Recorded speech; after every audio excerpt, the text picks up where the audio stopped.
Hello, my name is Adrian Singleton, and welcome to Beyond Lean. First, I want to say thank you so much for those that have been sharing, those that have been subscribing. I want to ask you all to do me a huge favor. This channel works with your help, with your support. So please do me a favor. Be sure to click, like, and subscribe, because the more you click, like, and subscribe, the more I bring free information, free content to help you in your careers as lean practitioners. So today we're going to talk about something very interesting. Why do good people stay unemployed for too long? There are certain things that you are doing to stay unemployed for too long. If you received a layoff, I talked about layoff the last series, they're getting a lot of momentum around it because we're in an economy to where things are changing, the governmental systems are changing, leadership's changing, companies are buying other companies, acquisitions and mergers are taking place all over America, even in Europe and all over the world, wherever you're coming from. But I want to talk about, why are you staying unhired or unemployed for too long? I'm going to give you 3 points of why you're staying unemployed for too long. The first point I want to talk about is most resumes sound like job descriptions instead of business impact statements. When I look at some resumes, I see resumes that come through and I can tell that they haven't updated their resumes since they graduated from college, mainly because a lot of times, a lot of individuals, they have been with companies for so long, they haven't had to update their resume. But now you're in a rush to refresh your resume and update it, but your resume seems very job description-y, if I can use that word. You have a lot of things like managed operations, you led teams, you oversaw projects. But what catches the eye of leaders are things like this: productivity improvements, cost savings, margin growth, and revenue impact. And what happens when you talk about these things here, most of the time, remember this, I always talk about problem solvers. If you're looking for a problem solver, in the job description, I want a person that can come along to be a part of our team, that can solve and can close a gap that we seem to not be able to do ourselves. I'm going to say that again. I want a person that can come inside the organization, that can close a gap, and that can solve a problem that we've seen that we can't do ourselves. So I'm looking for a person that has the proof that they've already done the job and they've been successful. And in addition to that, I want the proof that a person that took the job, that he was able to increase and to improve that job far more than it was before he received it. So if you have your resume, and even when you get into an interview and we're only talking about the task that you did and not what you did to improve, then you're already eliminating yourself and moving yourself out of the competition. Number 2, great people often don't know how to position themselves. The market rewards clarity. I always talk about positioning yourself from a branding perspective. Now, this is a key that's going to dive a lot deep into what I give away in some of our master courses. Your branding is super important. If I look you up on Facebook right now, and I look you up on Instagram, or I look you up on TikTok, what is your message? What message are you sending? Are you sending me a message that you like ice cream, you like bicycling, you like exercising, you like arts and crafts, or do you like your career? So if you're really serious about being able to be in a position to separate yourself from the competition, then when I look at an individual, I'm going to look to see if they are a person that's a thought leader and this is what they focus on and this is how you do it. So many professionals use their social media. It's okay to use social media for your personal preference, but I would even say go to so far to create a social media page that's not your professional name. Create a hashtag with something that's outside your professional name so that when people look you up, they can see that you are taking care of business and your brand represents the same exact job that you're interviewing for. So you don't want to have generic titles. You want to move strategic brand. You want to have strategic branding that stands out among the crowd, because a lot of people, the skill sets that I'm giving you now, they have no idea that branding is super important. So I'm also going to tell you this. Well, you want to make sure that you're positioning the things that are on your resume that say like operational management. It sounds very tactical, but you want to move it into operational excellence as a leader so that it sounds more as an intriguing leader that's doing things at a larger scales. But if you just say that I'm just an operational manager, it seems like I'm just having tasks that I have to do within the organization. But if I say that I'm an operational excellence leader, it gives me a different ring in my ear, and it makes me want to pull you into our organization because you're positioning yourself to be the expert in this field. Point number 3, many professionals never learn executive communication. I'm going to stick on this for just a moment, because a lot of times we go into interviews and we don't understand the field we're about to go into. We don't understand the culture of the company that we're about to go into. We don't even take the time to listen or to understand how the company, they're branding themselves outside of the 4 walls. Super important, because most organizations, they really care about their culture. Think about this. Some companies have been moving and going for 20, 30, 40 years.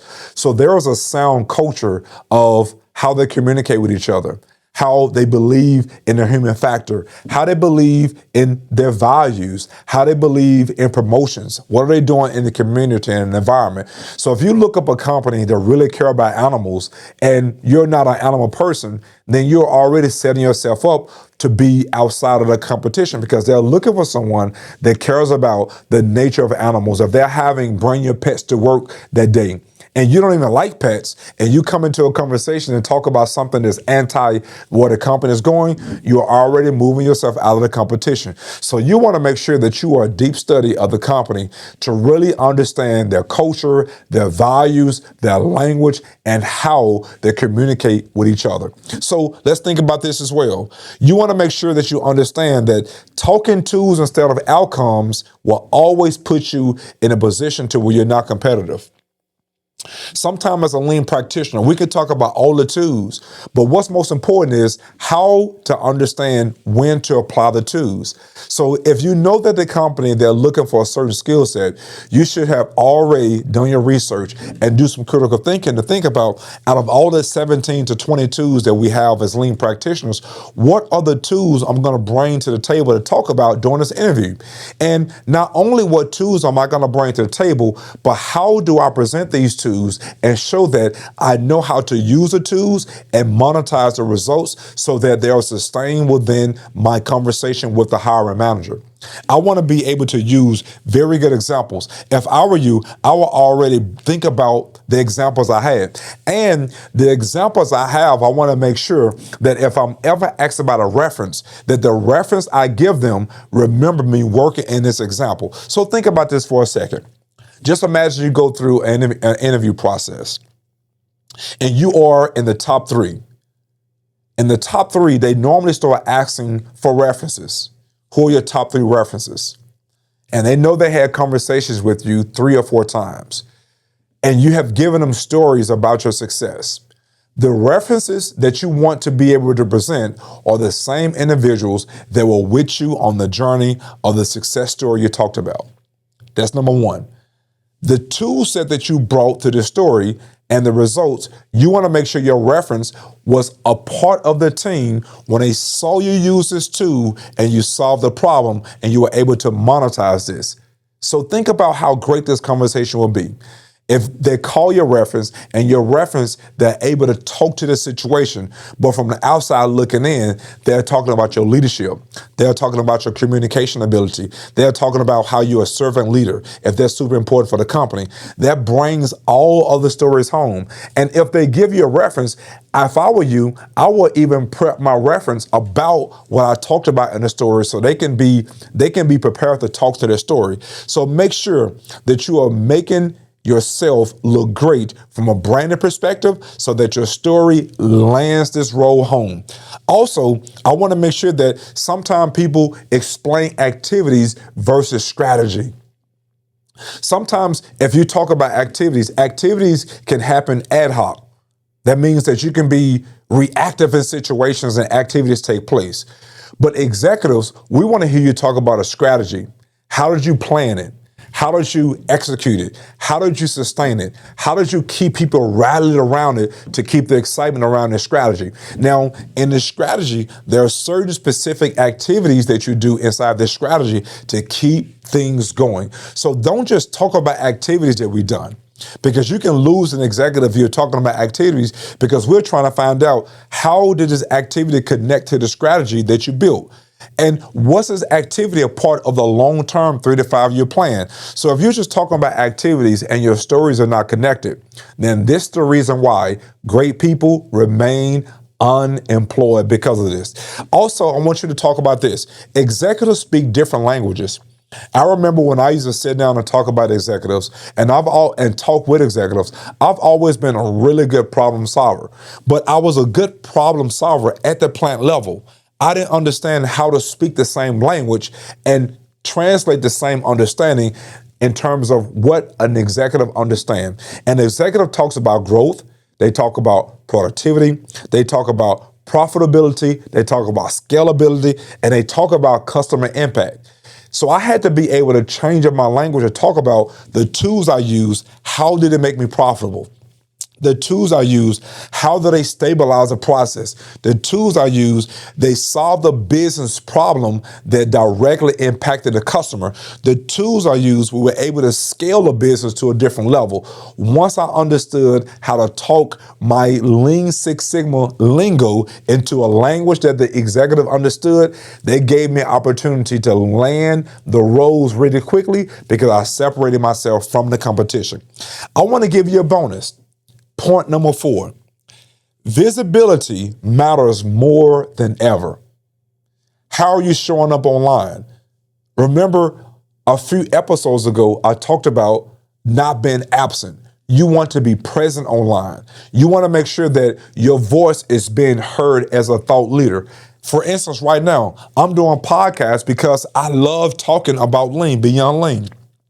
So many companies talk about the Kaizen events and solving problems. Sure, that has to be done. They talk about the monetization. But what about the human factor? Remember, I believe in P2, people first, process second. There are so many practitioners. Every single practitioner, they are human beings with feelings that want to be promoted, that want to go home and take care of their families. So I focus more on that. And I want to do a podcast around that because I'm a thought leader in terms of beyond lean as a lean practitioner. So as a thought leader, many talented people stay invisible because they only apply online only. They never network and they never build a presence. If you only apply online only and you never connect with your network, then you're not visible. Do me a favor now. Go look on LinkedIn or Indeed or wherever, Glassdoor, and look at all the jobs. When you look at the jobs and how many people applied, there are hundreds and sometimes thousands of people that have put in for the same exact role. So what are your chances? Just like playing the lottery, right? You put your resume in, there are thousands of competitions. So how will your resume stand out? But certain jobs don't even get posted on LinkedIn. They'll never get posted on Indeed because if you have a relationship with recruiters, they already have your name at the top of their minds so that when a role comes open, you're the person for the role. So why do good people stay unemployed? Because they only do the minimum by applying for roles online. They never network and they never make themselves to be a thought leader. So recruiters evaluate on a resume more now than ever. They look at your LinkedIn presence because that's how they find to see if you have any type of professional presence so they can see the flow of your resume. They can see the flow of your experience and it gives them a chance to see how you speak. Are you a great leader? Do you have executive presence? How do you dress? Are you fit for their culture? Are you a good fit for where they're going in the organization? Number 2, they're looking for your communication style. Sometimes it's great if you have a public speaking opportunity, then record yourself so they can catch different clips of you solving a problem and working with people. Those things are super important. Number 4, they look for thought leaders that have confidence. As a lean practitioner, you have to be a thought leader to have confidence. And your confidence comes from running Kaizen events, leading activities, leading projects. Remember, I told you, I ran over 300 Kaizen events. I wasn't as confident as I am now before I ran those Kaizen events. I was nervous before every single Kaizen event because I didn't know the people was in a room. I didn't know what were their skill sets. I didn't know if we were going to be successful. But as soon as I ran enough Kaizen events, I gained the confidence to be able to lead an event no matter how many people were in the room because I already knew the results because I followed the same exact framework every single time. You never can go longer and you can no longer afford to be excellent and silent. I'm going to say this again. You can no longer afford to be excellent in silence. Listen, I just really feel good about this. I'm going to give you a few more points. I'm giving you bonuses during this time. The next point I'm going to give you is this. Companies hire business thinkers, not just workers. We want somebody who is a critical thinker, who can think through a problem, assess the data, and make a very good decision. Not people that just work. Individuals that just work get paid less than those that get paid to think. Think about this. As I'm saying, think about this. Think about this for a second. The people who make more money are those who think. The people who make less money are those who work with their hands. Nothing wrong with either one of them. But as a lean practitioner, you have to be able to think about a problem. You see an issue, but when you decide to go and solve that problem, you have fully thought all the way through the process of how to solve this issue. Companies want leaders who understand full business, operations, finance, customer value, and strategy. Lean professionals often stay too tactical. We stay too tactical too much to where we stay too focused on the tools, not enough financial connection, and no executive language. But as a professional, you have to think about the enterprise level of operations. You have to think about the enterprise level of finance. You have to think about the enterprise level of the customer value and the finances of when I come in to solve a problem, how do I solve this at the enterprise level versus being funnel vision to just solve the tools that I've been really wanting to drive all of the time. Because sometimes you can feel like you have to always use the same tools, but I'm going to give you a level of advice. You don't have to use the same tools all the time, and you don't have to have a full 5-day Kaizen event. Sometimes you can solve an issue in just one day when you identify the problem correctly. And the last point I'm going to give you, this is the last bonus. Fear causes many people to play small. Don't play small.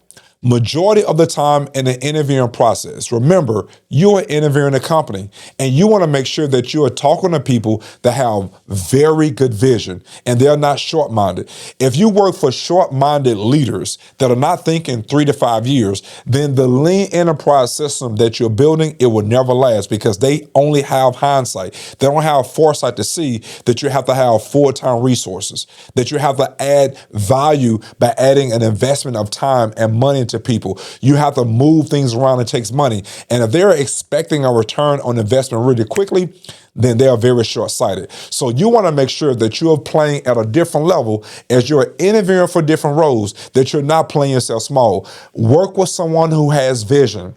Make sure that you have strategic questions about vision. When was the last time you hired somebody at this level? Is this a new role? If this is a new role, you want to make sure you're diving a whole lot deeper, because if this is a new role, they may not understand the rigor, the long-term trajectory of the change before you really start seeing results. Because to be truthful, sometimes you don't see results until 6 months to a year. And if you're making millions of dollars of investments of hiring people, running Kaizen events, putting processes in place, that can be very frustrating for a CFO that thinks financially only.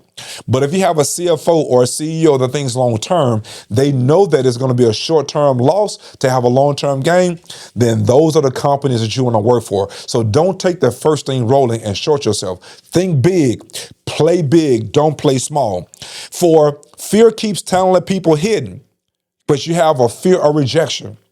You have a fear of posting online, and you have a fear of reaching out. Don't be afraid to reach out. Play big. Take the risk, because sometimes these opportunities only come once. And if you don't take full advantage of reaching out, don't feel embarrassed for people that you've already connected to. You have to think like a salesman. A salesman, he keeps going, and it doesn't matter how many no's he gets, but he knows eventually he's going to get a yes. And yes, I'm talking to myself. Keep going, never quit, never give up, and never play small. Many people undervalue themselves. They apply way beneath their capacity. They under-negotiate because they're just looking to land a role. And then they also lack confidence in the interviews. You are a person of great value. You have a lot of years of experience. You have a skill set as a lean practitioner. There is no individual or no position in the world that looks at more processes than a Lean Six Sigma certified practitioner, guaranteed. If you've been doing lean for at least 5 years, you've seen hundreds and hundreds of processes.